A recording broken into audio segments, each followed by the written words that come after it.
Oh, okay, good. Very good.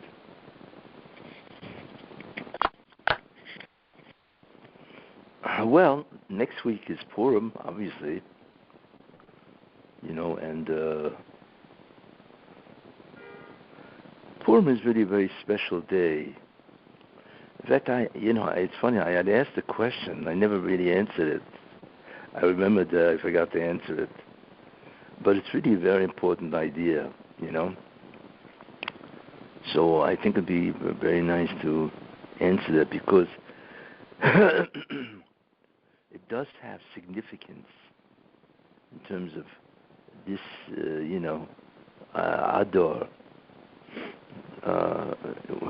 Hopefully what will be happening in Ador and so on, But I asked the question, why do we have 2 days of Purim? If you have if you're making war with a country, right, and the war continues, obviously for a couple of days, whatever. So when you finally celebrate the victory, well, you celebrate the victory, it's like you take one day when the victory is over, or when the victory has been achieved, and you then celebrate that, and so on. But it's basically one day. You don't have 2 days, Now, we know that Purim, the victory, the war was, the 13th of Adar, and the victory was on the 14th of Adar. So we celebrate the victory of the war on the 14th of Adar, And that's the same idea, In the war continued in Shushan, which was the capital of Persia, one more day, you see. And they won on that day also. So they had another war where they continued the war on the 14th of Adar, and the victory was in the 15th of Adar.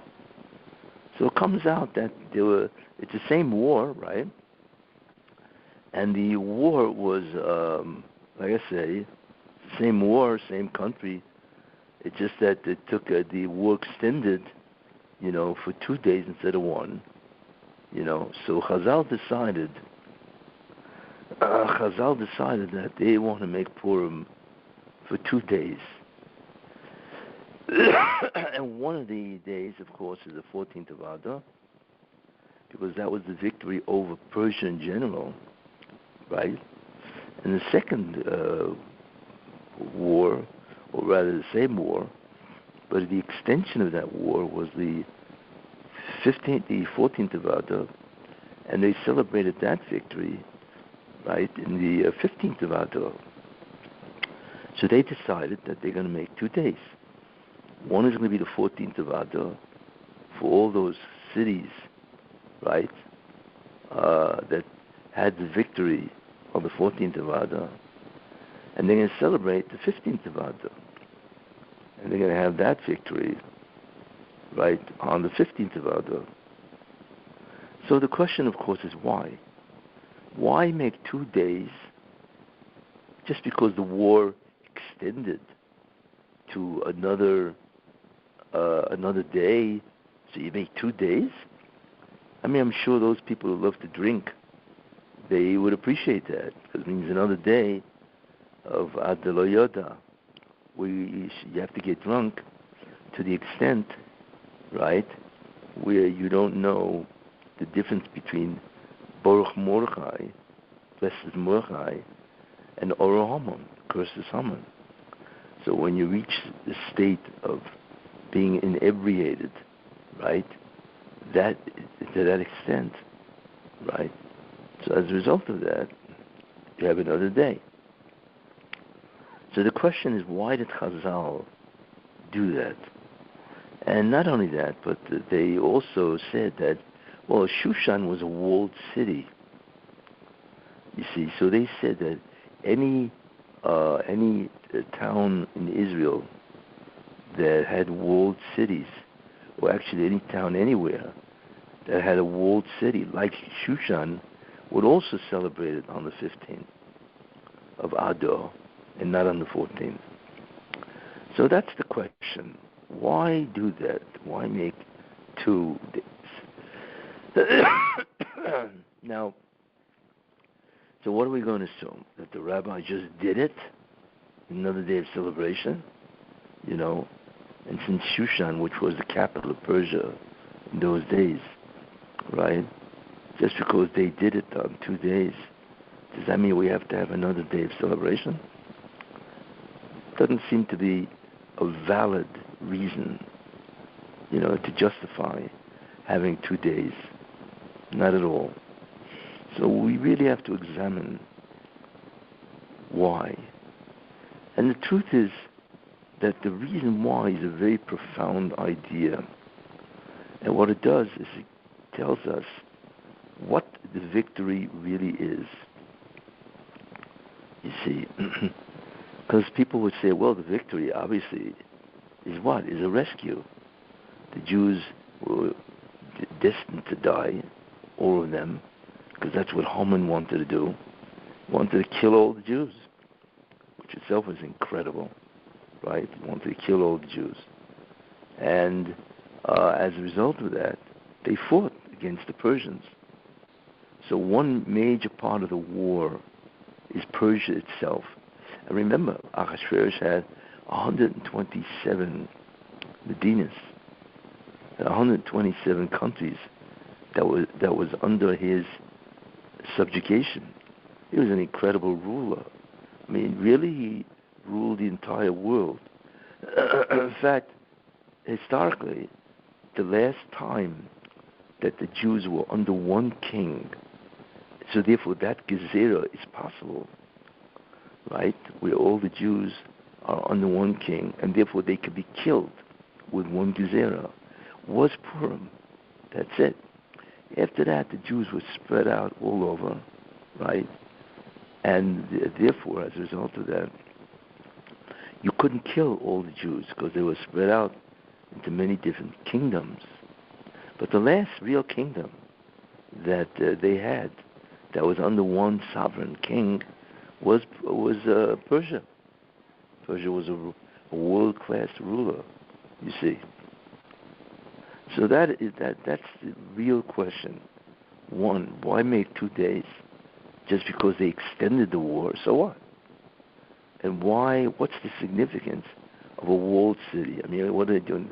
They're looking for a commonality here? So therefore they picked the commonality of a walled city, you see? Or there's something deeper than that?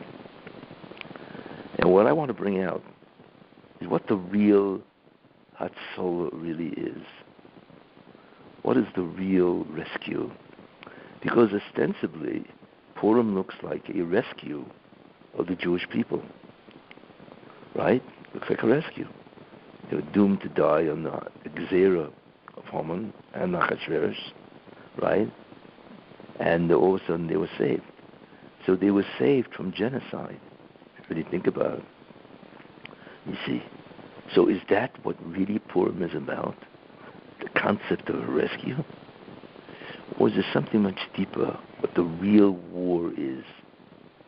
So what Purim is, it's a story of the real war, you see. And how do we understand the real war? And then you'll understand why there are 2 days. Because there's 2 aspects to this war. It's true that the Jewish people in general were saved, but there's really 2 different wars. What does that mean? Well, it's important to understand that everything that happens historically to the Jewish people happens because what the Russian does is he makes events happen in order to satisfy a spiritual mission of the Jews. Right, that's what it is. The Jews are put into a certain environment, climate, where they are tested in a certain way to see will they withstand the test. And if they withstand the test, they will have accomplished a major mission.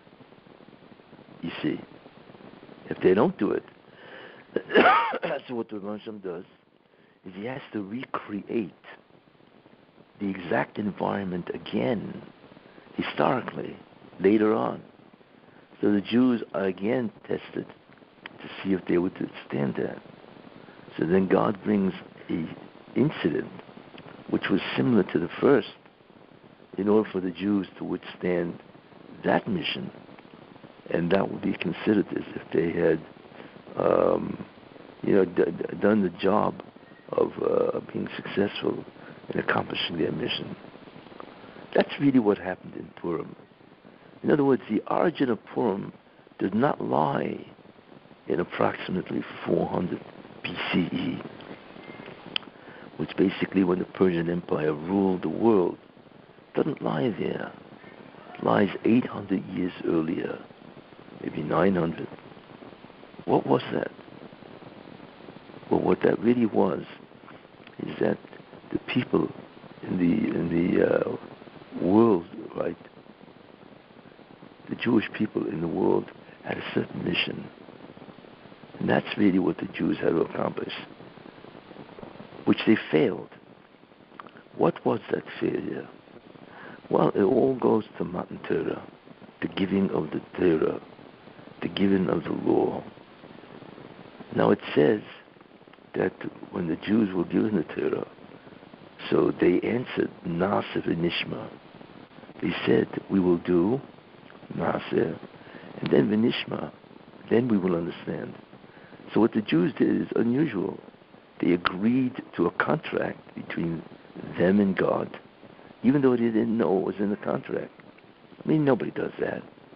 But the Jews did, because that was the tremendous emunah, belief and bitochen, and trust in God, that they would say, well, whatever God gives us, we will accept, because it has to be for our benefit. It's a very important concept. So what they did is they accepted the Torah, Naseh v'Nishma. We will do, right, and we will accept, which means we will then understand the Torah. That's what the Jews did, you see, which was a tremendous, what's called Kabbalah, a tremendous reception of a very high madrega level of acceptance of the Torah. But then it says, right, Vayichan Yisrael neged Ahor, and Israel encamped underneath the mountain, or I should say, opposite the mountain. So Chazal learn from there, from that pasuk, that Israel encamped, right, opposite the mountain, right? That what God did is He took Mount Sinai, the whole mountain, and He ripped it off its base, which obviously only God can do. And He put it over the heads of all the Jewish people. And He said, if you accept the oral law, if you accept the Torah, right, then it will be very good. But if not, I'm going to drop the mountain on all of you, and all of you will die. So that is what's called an existential dilemma. Obviously, they have to accept the Torah. Now, Chazal asked, but wait a minute. We know that they accepted the Torah, right? Naseh v'Nishma. And now we see that they accepted the Torah not out of love. Obviously, they accepted the Torah out of fear, because they were going to die. So Tosfos asks, how can that be? It's a contradiction. So he answers, there are different answers, but Tosfos' answer, which is probably the most accurate, is that they accepted the written law, right? They accepted the written law, but not the oral law. They didn't accept it. They didn't want it. You see?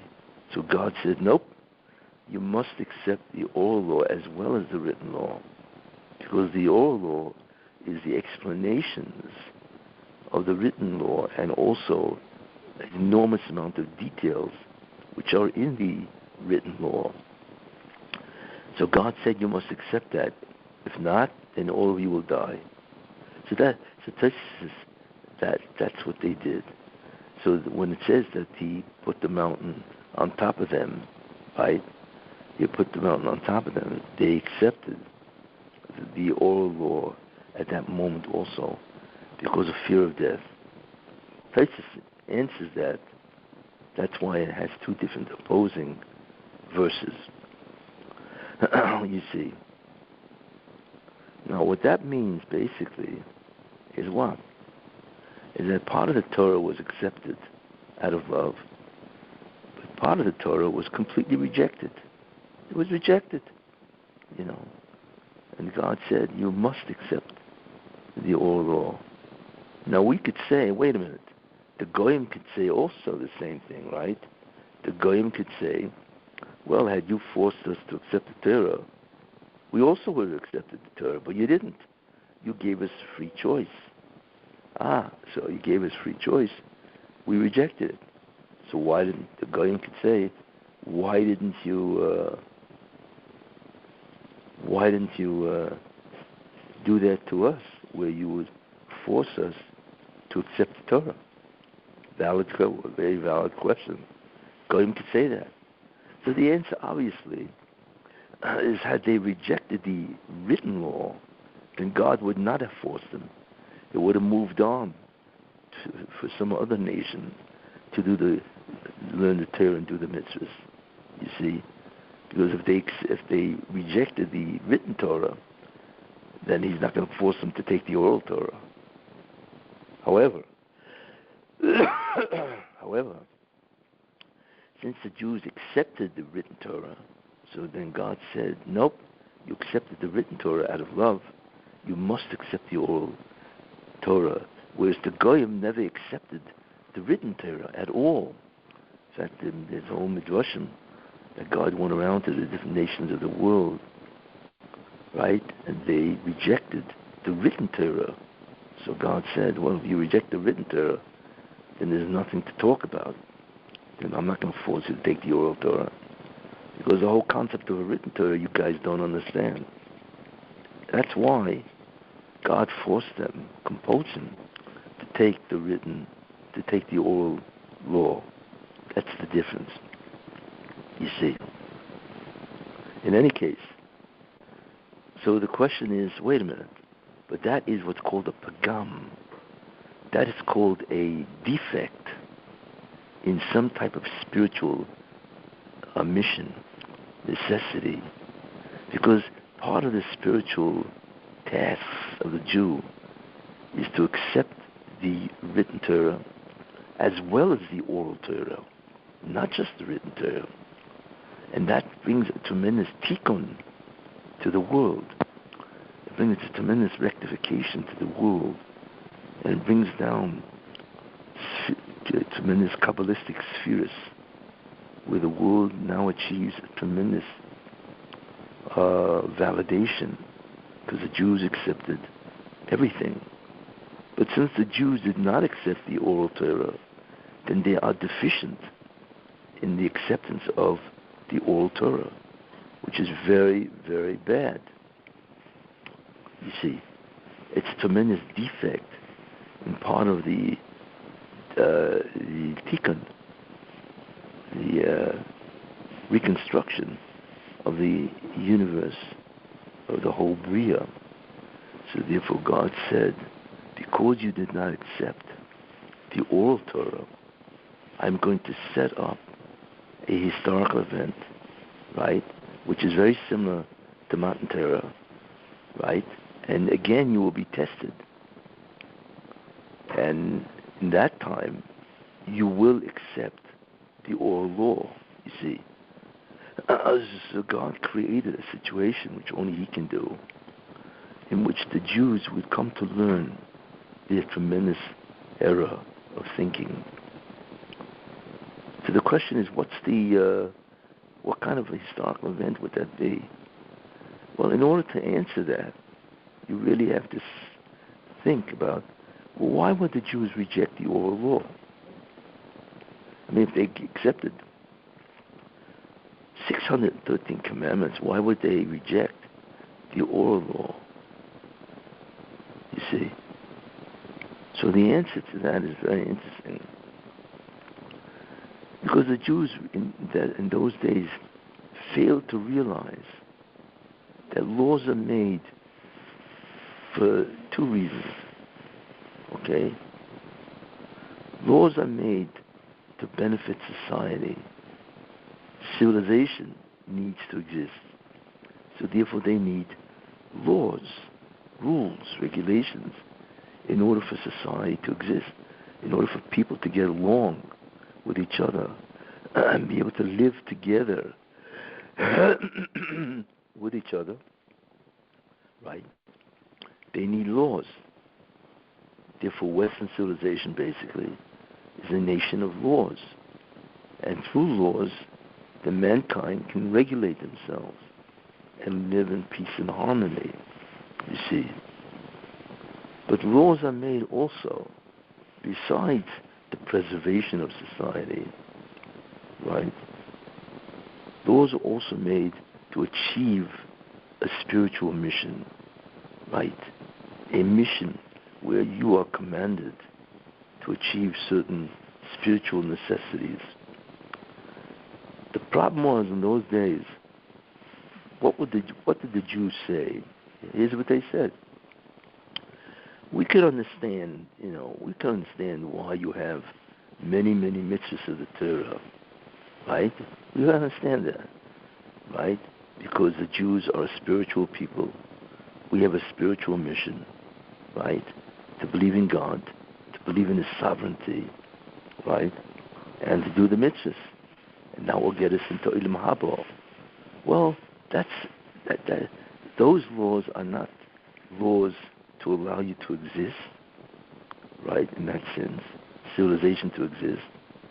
They are laws that will allow you to become spiritual, holy, or righteous. You see? So we can understand that, But why do you have to have so many laws, right, that seem to benefit society? Because if you think about it, all nations basically have laws. Or else how could they exist? There would be complete anarchy and chaos if there were no laws. It would be might makes right. Kol down gra, as they say, right? Who's ever stronger, that person will subdue others. You see? So we can understand, why there are mitzvahs for spiritual tasks or goals. But why do you have to have so many laws that clearly are for the benefit of societal reasons? For instance, laws of damages, divorce, marriage. There are many mitzvahs that are basically judicial, or basically they are in order to mankind to live together. Why can't we just, whatever nation we're in, why can't we make up the laws, just like all nations make up laws, how to exist together? And as a result of that, right, those are the mitzvahs that we will do. Why does the mitzvahs of societal existence, why does it have to be part of the Torah, you see, which automatically places those mitzvahs at a whole different level of elevation? We were talking here about achieving Olam Haba, the future world. That's what we're talking about. which is, to get close to God, Dvekas, to get close to God. And because that's the whole point of Olam Haba, So in order to do that, we don't need all these mitzvahs, which are clearly for the benefit of societal preservation or societal existence. That's what they didn't grasp, you see. So that's why they rejected the oral law, which basically has all those mitzvahs, details, the numerous details. This is what they did, you see. So therefore the Jews rejected the oral Torah as not really being essential, You see, you don't need the oral Torah, basically. I mean, I except obviously where you need explanations of the mitzvahs. But there's a great deal of mitzvahs that you don't really need. They are for societal existence. So what do we have to do them for? That's a very important question. What is the purpose of the law? So we look at the purpose of law is that society can exist, or mankind can live together as a society because they're all law-abiding, right? They all have restrictions in order how to behave.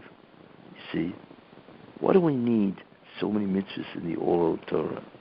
You see, which is enormously adds to the amount of laws that God gave in the oral Torah. Just take a look at the Shushan, which consists of biblical laws, right? Biblical laws. It consists of rabbinical laws, the Rabbanon, and it consists of minhagim, community laws, customs, and so on. 3 of them.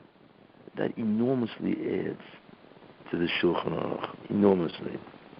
So that's what the people didn't understand. So God said, I will show you in the end, that any law which is made for the benefit of society can be broken, can be violated, if it doesn't interfere with the society existing. Because what it really is for the convenience of society. It's not because they have a spiritual mission. No, not at all.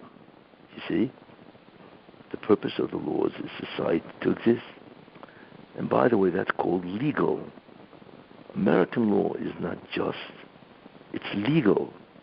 Lady Justice, whatever, she goes on is depicted as a woman that is blind.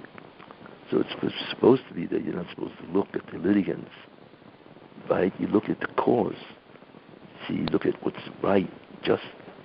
But it's not true. The reason why Lady Justice is blind, because she doesn't see justice. It's all about what benefits society to exist. It's a legal issue, not justice. And we know in the Torah it says, Tzedek Tirdov, you shall surely pursue justice. You see, because the purpose of that justice is spiritual. It's part of the requirement of behavior. And behavior is what the mitzvahs are all about. The spirituality of man, of the Jews, is all about spirituality. That is the basis. And justice is spiritual because it consists of the right behavior. What God's mitzvahs really are is the right or correct behavior. You see, these things are correct. And therefore, if they are correct, and therefore you are doing the right behavior, well, guess what? That's called justice. That's called the right behavior. And therefore, that right behavior leads to spirituality. You see, in fact, what's interesting is there's an Masechta in Shas called Pirkei Avos, Ethics of the Father, I think is what they call it, and so on. And if you ask yourself, what is that all about? It's not laws, in terms of damages or laws of the Beis Hamikdash or holidays. No, Pirkei Avos is all about correct behavior. What you're supposed to do in terms of acting the correct way. And what we have to understand is that itself is part of spirituality. Spirituality is not just doing a mitzvah, for instance, putting on film, but it's doing the mitzvahs itself that lead to the correct behavior. And it is the correct behavior, right, that is what a mitzvah really is. And therefore, Pirkei Avos is in Shas. It's part of the oral law, you see, so on. Because appropriate, correct behavior is part of the oral law. How you act determines what type of a person you are, you see. In any case, so God said, I must show you what you fail to understand. You see, in other words, I need you to accept the oral law through love, not through fear. Because the fact that the Jews accepted the oral law through fear is called a pagam. It's a defect. See, God wants them to accept out of love the oral law, you see. But in order to do that, the Rebbeinu Shalom has to show the bankruptcy of legal systems, you see. Yes, the bankruptcy of legal systems. How in many ways they are unjust. Maybe sometimes they're even insane. Maybe take a look at what's happening in America. Society has now reached a level, under what's happening, which is absolutely insane. Forget about justice, forget about legality. It's insane that anybody can marry anybody they want. It's insane. It leads to the breakdown of civilization. You see, for anybody to violate what is correct behavior, justice, right, is insane. And that's what the Jews have to realize. And that's exactly what happened. When? Well, what happens?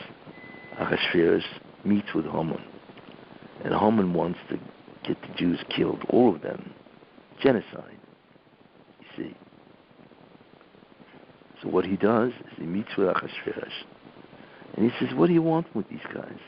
These guys don't observe our religion. They don't observe our laws and so on and so forth. Why do you want them? We don't need them. And any tax money that you'll be missing, right, I will make up. I'll give you 10,000 talents of silver. He was a very wealthy man, obviously. I think he started to estimate that 10,000 talents of silver is $100 million in those days. You see, and that's what he tells Ahasuerus. So could you imagine waking up one morning and all of a sudden it has splattered all over the New York Times. The Jews have been decreed to die by the Congress. What do you think the Jewish people would, how they would react to that? Could you imagine reading that in the New York Times, that there's now a death threat, that the whole country can kill Jews? It's like a day of destruction. First they would be shocked. Because how in the world can that happen? Right?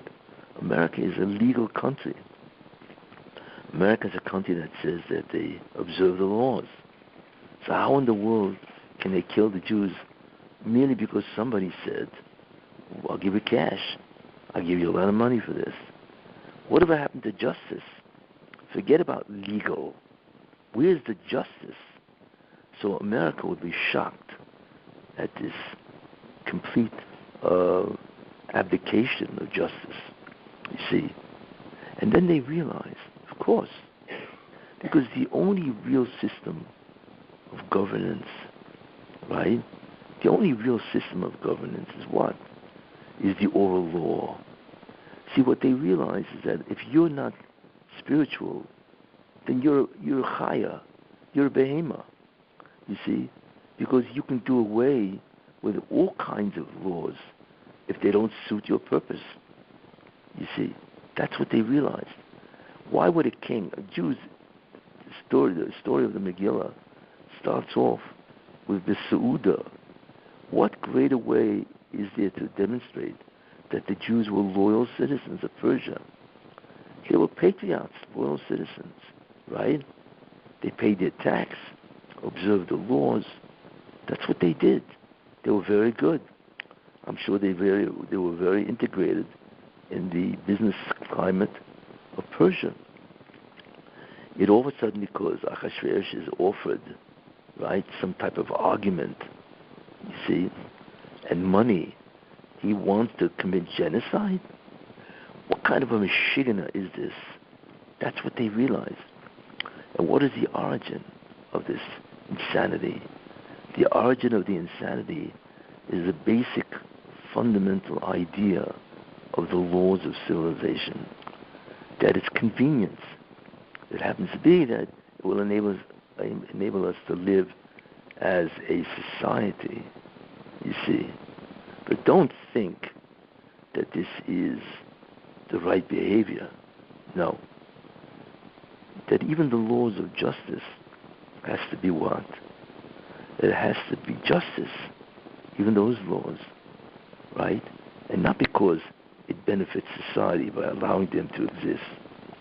No, the laws must be spiritual itself.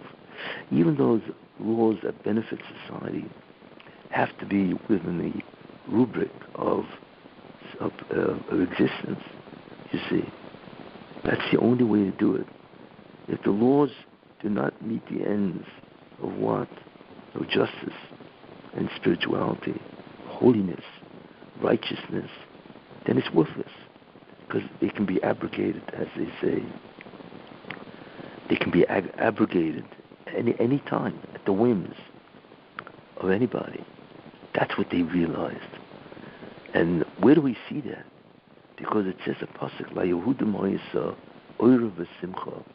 It should have just said, and to the Jews there was Simcha, tremendous joy, because they were now going to be rescued because of Esther and Mordechai and so on. It doesn't say that. It says, La Yehudim Ha'isa Oira, enlightenment. What was the enlightenment? And that word Oira is the secret of Purim, where the Jews realized what exactly they had to do. They realized what is the basic fabric of the laws of civilization. You know where you really see this? You see this by Avraham Avinu and so on. Avraham Avinu went to Abimelech, Plishtim, right? And he was going with his wife to the land of the Plishtim, right? And he knew she was a very beautiful woman. And they would, if they found out that he was married to her, they'd kill Avram, and Abimelech, right, would want to take Sarah for a wife. No kind of justice is that, right? It's insane. You kill the guy because you want to steal his wife, you see. So he told Sarah, look, I want you to say you're my sister and not my wife, so I can live. And that's exactly what she did. Of course, God stepped in, right, and he punished the entire house of Yishmael, of Plishtim, right? Punished them by stopping up all their bathroom necessities and so on. So he knew that there was something with Avram. So he went to Avram Avinu. He says, what'd you do this for? Why did you tell me that Sarah was your sister? And therefore I took her, obviously, because she's a very pretty woman, right? And I would have committed a tremendous sin. So Avram Avinu said a very profound concept. He said, you know, I went to the land of the Plishtim, and I saw Ein Yiras Elokim b'Mokom Hazeh. Your laws are based, right, not on legality, but on what? Your laws are based on convenience. That's the best way to be able to live. Your laws are not just, they're legal, which means they enable society to exist. What makes society just? Spirituality. Because justice is the correct behavior, and that's what God wants. Tzedek, tzedek tirdov. Justice, you will proceed. You will proceed. So on. See. So he said a very important idea, Avraham Avinu. He said, without fear of God, which means without the cognizance of spirituality, your laws are basically worthless. Why? Because they don't take into account the individual mission of each person. They just take into account, right, the ability of society to exist as a nation. But if those laws can be broken without tampering on the existence of society, of course they will be broken. So he told that to, Abimelech, Plishtim. You're the king, you can do whatever you want. So when it suits you to do this, you'll break the laws and you'll steal my wife. I realized that, so I had to say that she is really my sister, or else he'd kill me. This is what he said. And what Avraham Avinu offered was a very profound concept. He said all politicians, in the end, they're all crooks. Why? Because if what governs the ideas of a politician is not spirituality, fear of God, if it's not justice, righteousness, holiness, then of course they can do whatever they want to convenience themselves, as long as it doesn't break society. And that's exactly what they do. You're lucky if a politician represents 10% of what his constituents want. You're lucky. Most of the time, 90% of what the constituents want is not even done by the politician that represents them, right? Not done at all. What happens is, of course, the guy does whatever he wants to do, primarily to get himself elected. That's what they do. They're not interested in law, really. They're interested in them preserving their power base. In fact, I think they once said, when Johnson became president, said that he was being interviewed. So one of the reporters asked him, what was the first thing you thought about, right? What was the first thing you thought about after becoming president? You're sitting in the Oval Office, right? You're now president. What occurs to you, the first thing that occurs to you? And you know what he answered? To keep my job. What do I have to do to keep my job? Which means that I will do anything, any cost, to keep my job. But what does keeping your job have to do with justice? Nothing. And that's what the nature of all politicians is, to keep their job. And that has first priority over anything, you see. And that's basically what Avraham Avinu told the Philistines. Your main job is to keep your job and enjoy life. Secondarily, it's to allow the Philistines to secure the unity of the Philistines. But really, it's to enjoy life. And you try to do it as much as you can. That's what Avraham Avinu taught. You see, Avraham Avinu taught Avimelech. That's the problem with justice in the world. Laws of civilization are not for the benefit of society, even though they look that way. It's really for the benefit of the rulers. And therefore, they will bend any rule that interferes with them and their pleasure. You see, their fame, and so on. You see, they'll bend it, which is exactly what Avimelech did. You see, the Jews realized that. Rabbi, you're too low. If you could speak a little louder.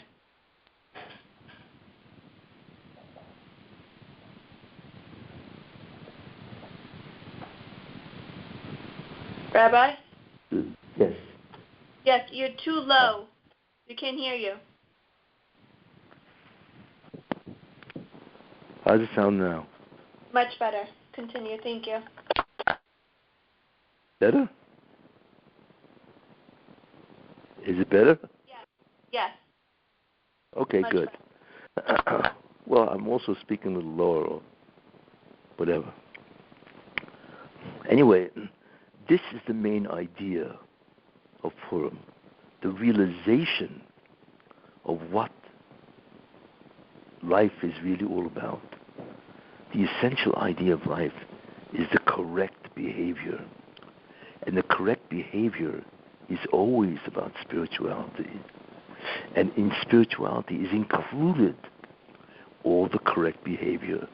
For instance, the laws of divorce, the laws of marriage, the laws of what's called torts, civil damage, criminal law.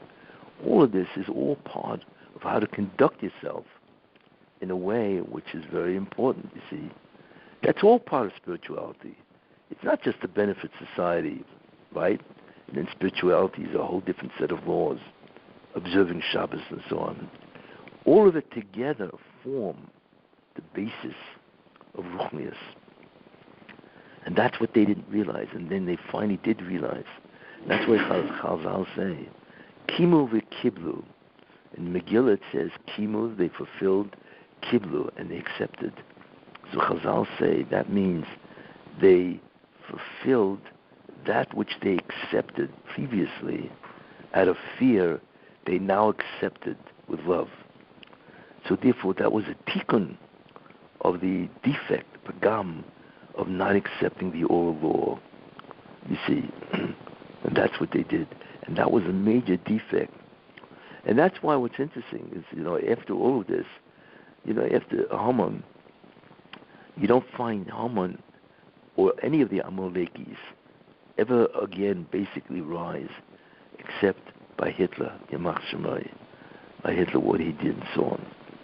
And that's because we're at the end, and Amalek is trying his best to survive. Now, what does that mean? Here's why we have 2 days. Because there are two concepts in battling Haman, the evil of Haman. And the evil of Haman is what? Is the aggrandizement of mankind, the gaiva, you see, where man wants to promote himself as a god, or he wants to become God, or he wants to kill God, whatever. Man always has that problem. So Chazal realized that God gave them a tremendous gift. What was the gift? That not only did God allow the Jewish people to overcome the enemies, the basic enemies, which are the evil of the Persians and so on, but he also allowed them, right, to overcome, right, the foundation itself. It's called the Yesod, the actual foundation of evil. That means the Jews at that moment, and that's really what Purim is. It is a time when evil in its root was destroyed. You see, how did they realize?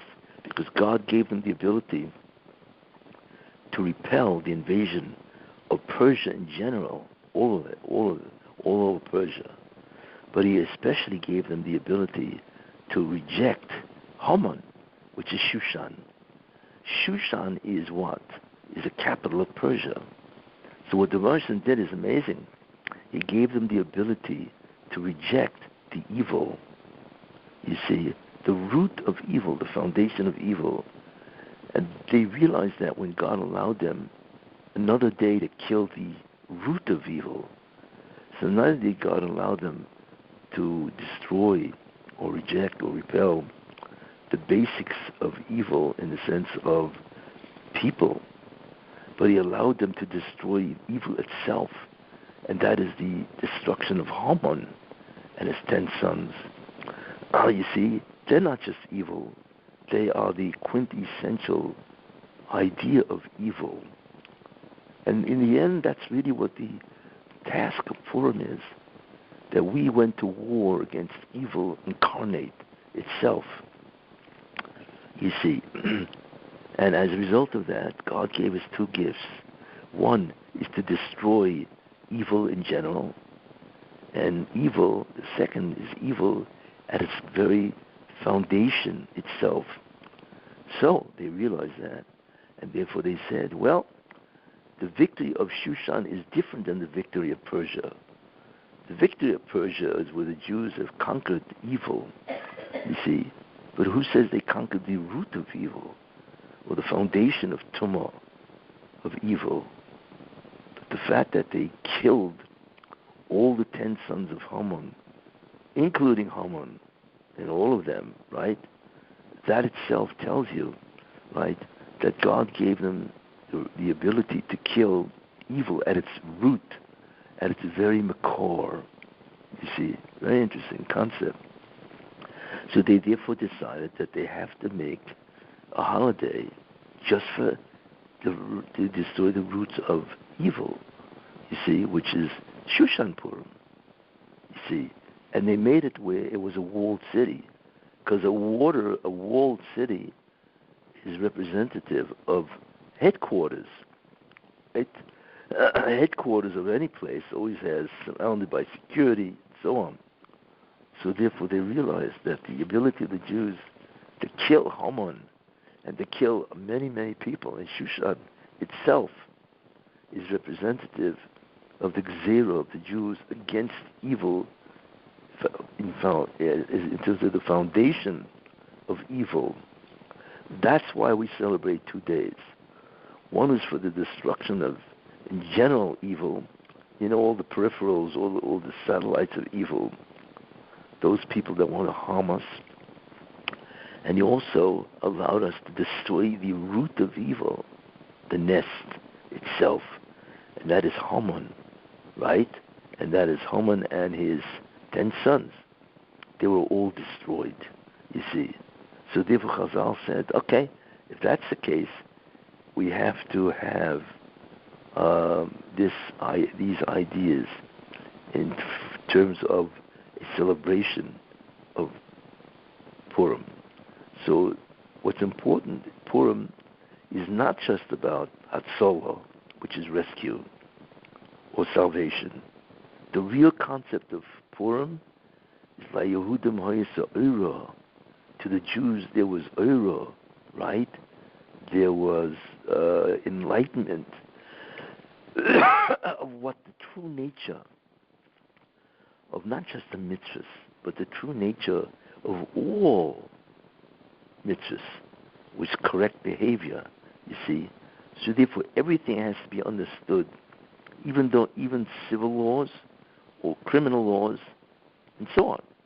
All of that must be under the guidance or the direction of the Torah laws.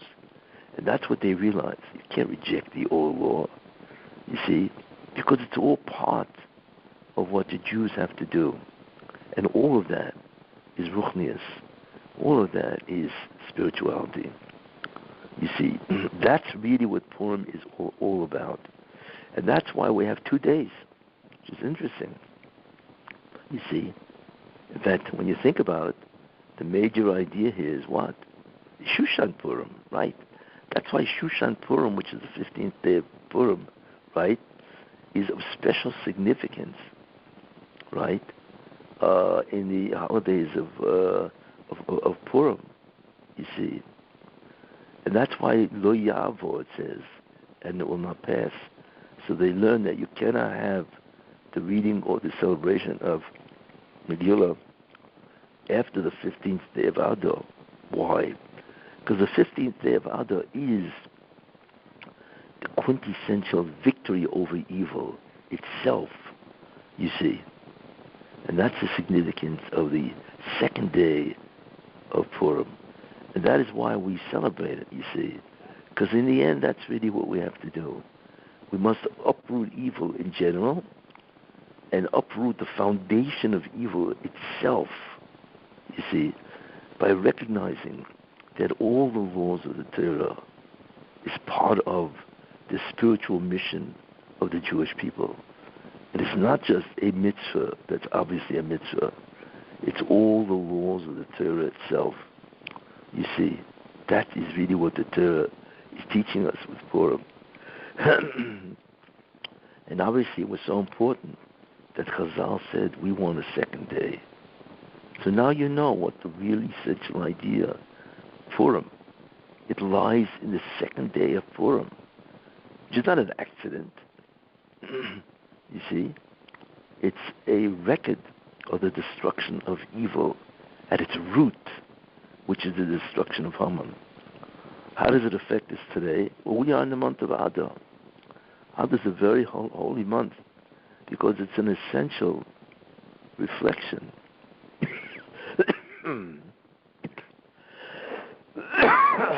It's a reflection of really how the Jews have to look at their Torah.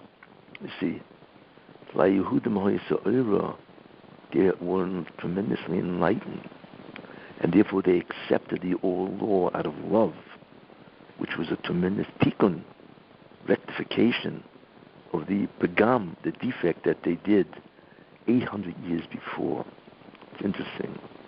And therefore, since they did that, therefore evil could be destroyed.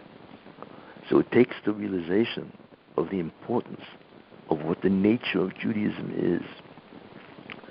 Essentially, it's correct behavior, and that is spiritual, you see. But who defines spirituality?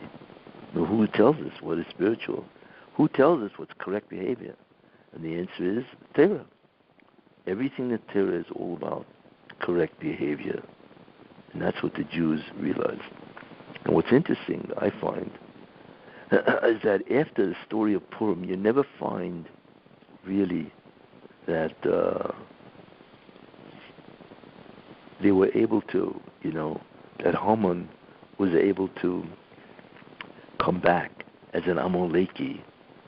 You don't hear about Amaleki at all after the story of Purim. And even though they do come back in the form of Hitler, that's really who he is. He's really an Amaleki and so on, but even he needed a lot of assistance, besides the German people, which were all basically murderers, because they all joined him. They all joined him in killing the Jews. And you ever read a book? It's called Hitler's Willing Executioners. It's a very fascinating book. Where he talks about that it wasn't just the Nazis. It was the German people. They were all voting or rooting for the destruction of the Jews. You see, so it was them also. You see, so just like this month, many years ago, evil was rooted out, right? We had tremendous amount of Siyata Dishmaya, divine assistance. Well, certainly let's hope that that's exactly what's going to happen today, that evil will be completely rooted out, that this month we'll see the beginning of the redemption itself, and that starts off with rooting out evil, which in America is really terrible. They are destroying America, and so on. I've spoken about that extensively. So let's hope that finally God will say enough is enough, and I have to begin to end the rule of this incredible dominance of Zoyama, or the dominance of evil. Any questions?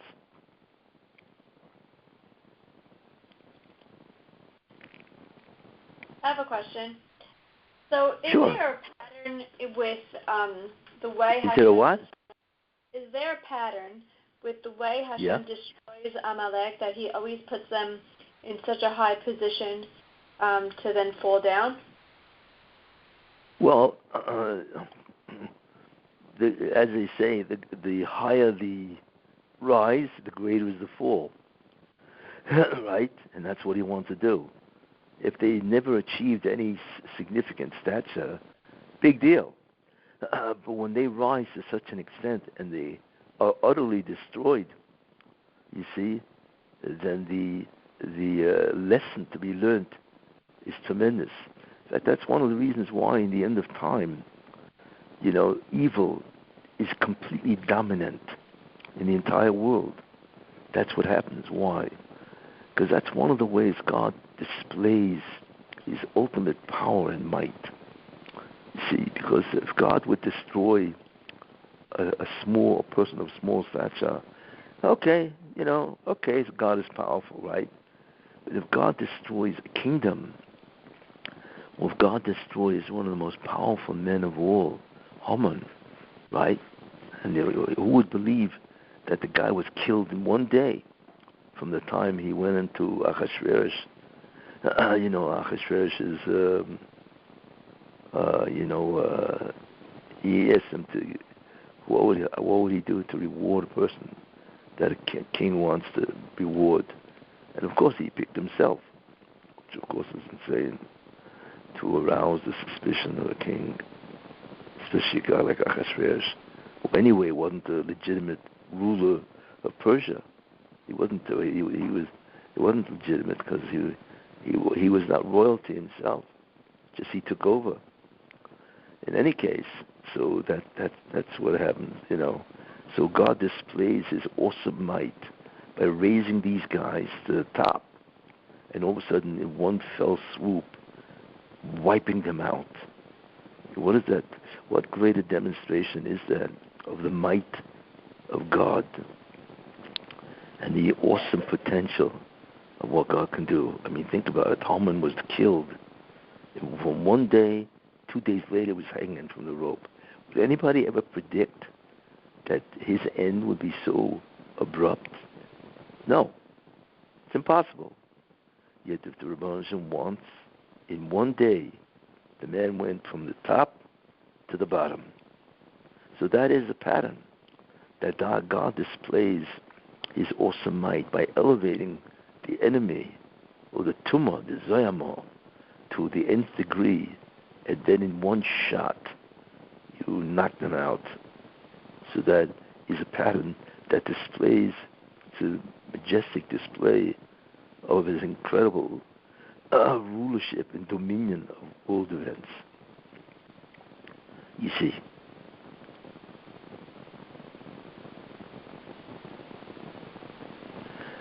Before I end, I want to say this. This year should be a merit and a blessing for the health and success of the families of Regina Bas Yosef Ruvain and Yeshaya ben Yisrael, Benjamin Wolf, ben Tzvi Hirsch, and Baruch ben Benjamin Wolf. It should be a merit, like I said, for their health and success, and they should have tremendous Siyata D'Shmaya in all their activities. Anyway, that is the pattern that God does. Because in the end, the essential idea that what God wants to do is to do what? Is to demonstrate his awesome power. And one of the ways of doing that, like I was saying, is elevating these people to a tremendous degree and just completely demolishing them. You see, that's what he did to Parai. You know, here's Parai, Egypt, the greatest country in the world at that time. He just crushed them. It was just absolutely incredible how he crushed Egypt. Imagine turning the Nile River to blood. And that's real blood. Imagine that would have made the Blue Cross, Red Cross, whatever. It would have been incredible, real blood. Imagine the whole Nile River is real blood. How in the world do you do that? But that's what the Mendel does. And he crushed Egypt, right? 10 times. Crushed them. And then, of course, in the end, to really finish the job, he put in the mind of Parai to go after the Jews only for the purpose of destroying them. So you can imagine, because if you think about it, it really doesn't make sense. If a nation or an army sees a sea split, right, Kriyas Yamsuf, it splits. What normal person would go into the sea, you see, because the whole thing is abnormal. The whole thing is against nature. So since they don't even know why it's splitting, right, it can easily be undone, which is exactly what happened. It was undone, and they all died. Because that's what the Hashem does. He gets people to achieve insane things because the Hashem dictates, all things, even in the thoughts of man and the desires of man. To do what? To demonstrate his awesome power. Ultimately, that's what he does. And that is why in the end of time, the Hashem is going to replicate what he did to Egypt. The Gula will come miraculously, because that's the ultimate sign of the power of God, you see, where he will demonstrate the ultimate control of nature in every which way, you see. So there will be the 10 miracles again, you see, to demonstrate the awesome power of God, you see. And that's what he did with Haman. He had Haman become the Grand Vizier, right? And then in 1 day, or 2 days, whatever, he killed him. It's astounding. Who would have predicted that political event where Haman is killed? Over what? But that's the awesome power of God. Anything else? Anybody else? Today also was the Hilulah of Moshe Rabbeinu. And also, yes? Esther Hamalka. Esther, yeah, of course, yeah. What does it mean? I once went... Exactly, how special, because you're saying how Adar is so holy. I gave this as part of a previous year, but it's worth repeating. The truth is, if the Megillah had not written the story of Purim, I would never have believed it happened. Because the likelihood that this could happen is almost nil. I give you just a whole bunch of examples. Okay? One idea, right? What man in his right mind would tell his wife to go undressed in front of all the subjects of the king? Is he out of his mind? I mean, she's his wife. Is this what he wants from his wife? Not only that, she's the queen. You destroy authority of the queen by having her in a way which is incredibly demeaning to anybody, let alone to a queen. You see? Not only that, she was his, Vashti was his queen. But more than that, she was his legal right to the throne, because she was the granddaughter, I think, or the daughter or the granddaughter of Nebuchadnezzar. So his whole legitimacy to the crown was Vashti. And by killing her, right, he killed the only reason for him legitimately being king of what? Of Persia. Then the fact that he killed her itself is a ness. A person kills his wife because she denied that request. Is this guy normal? And he kills her? Then the king, Ahasuerus, right, he decides to marry a commoner. Kings don't marry commoners. They marry people of high rank and privilege. They don't marry commoners. That itself is a ness. Then there's another ness, right?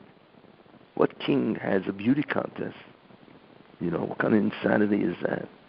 They usually marry people of other kingdoms to forge alliances, right? You don't offer a beauty contest. What kind of business is that? And then, of course, Esther wins. And Esther was an older woman. She was not a young woman.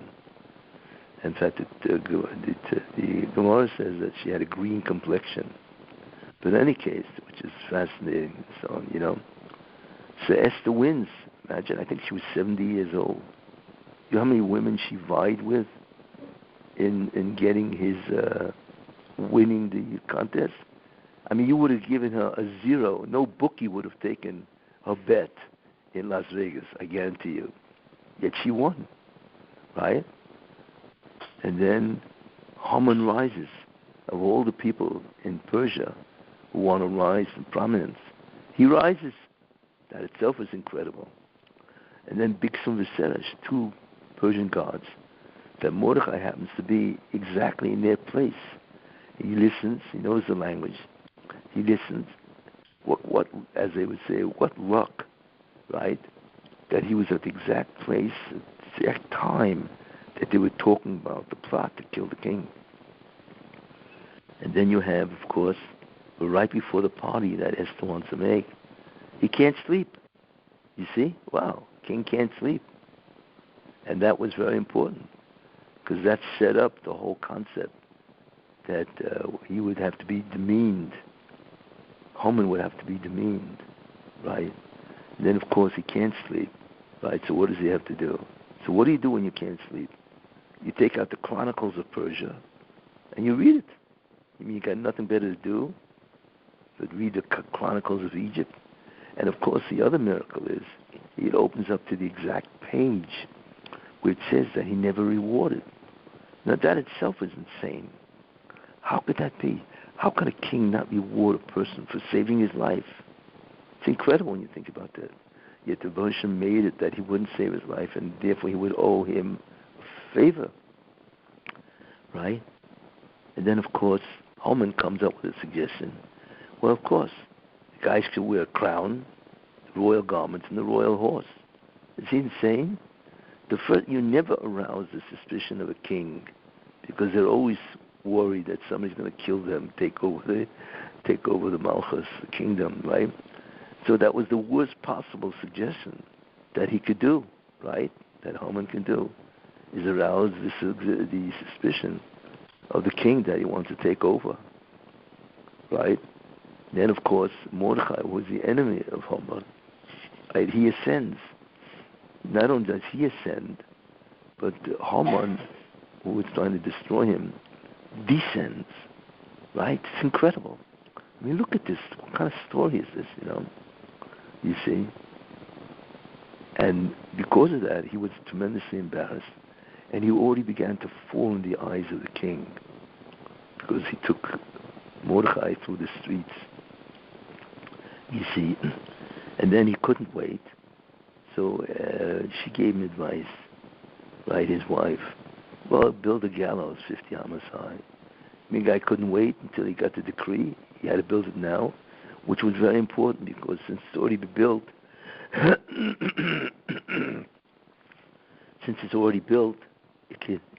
there was no time to waste. You can kill him right away, because you already have gallows 50 amas high, right? So it was his own undoing that did it, right? And, and of course, at the party, Esther accuses him of tremendous disloyalty, and all of a sudden he falls on her bed. Now that's the worst place to be when your king is mad at you, is to fall on the bed of his queen. You don't want to be seen there, right? That's exactly where he fell, on top of her, right? Then, of course, real bad luck is the guy walked in, Achashverosh walks in exactly when he's on the bed of the queen. Now that's the worst possible place to be seen by the most powerful man in Persia, on the bed with his wife, right?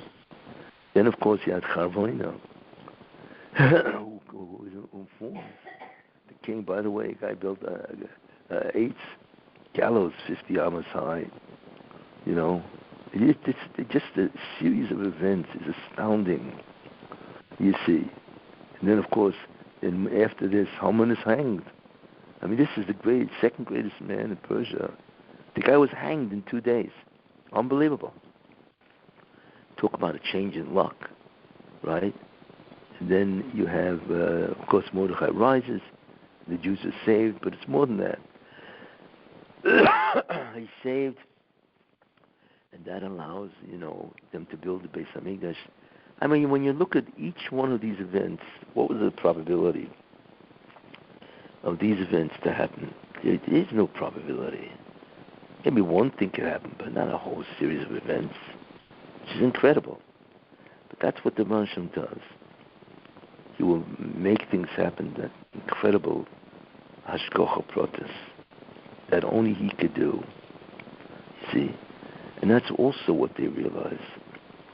These events happen with such speed, or whatever, that everybody realized this is the hand of God. Only the Moshe could do all these events. You see? Which also told you something else, that from now on, the Rabbi Shem is going to act the Hester. That's why the Gemara brings the remez. Where is Esther Marumas in the Torah? Because there's Hastia Polai B'Yamahu. So the word Esther is in the Torah. So that's remez that in the days of Mordechai and Esther, right? These people, there's going to be tremendous Hester of God. In other words, he will do everything he has to, but in the form of tremendous concealment. Because that is now the new anhaga of the Rabban Shem. You see? So therefore, what Chazal realized is you have to have tremendous camaraderie. So they made, because we are the only one we have to be for ourselves. So they made Mishlech Monas, right? Food, and Matonis L'Yonim, right? And all these things, Suda, all of this is to recognize that the whole Megillah is nothing more than the hand of God. And that's what they realize, you see. And that's why they named the holiday Purim, which means lots, lottery. Why that? Because there's nothing greater than being exhibited by chance than a lottery. It's pure chance. So it looks like the whole story of Purim is a lottery, because it looks like all of it was chance, as they pointed out, right? Yet they named it Purim because the way God conducts himself with Jews is all Hashkafa pratis. You see, and that's how it happens. So there are many lessons that come from Purim. Many. I only talked about why there are 2 days of Purim, what it means, you see, and also the miracles of Purim and so on, you know. In fact, Purim is so great in terms of what it teaches the Jews, right, is that it will be on, they say that in the Messianic era, the only holiday that will be observed is Purim. Because the essential emunah, belief of the Jew, is really Purim. It's where everything is spiritual. That is the essence of the laws of man. Even those laws that look like they're just torts, criminal law and so on, they also have to be the laws of God, because that's the only real justice. And that's what you have to observe, you see. So that really is what in certain ways, it's an architectural plan, right, that allows Jews to see, if you look past the rescue story, it's really a story about the might of God and how he ultimately is in control with everything. You see? Okay. Anything else?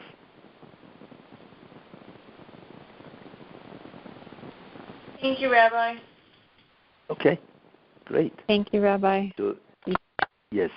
You show us how to answer now.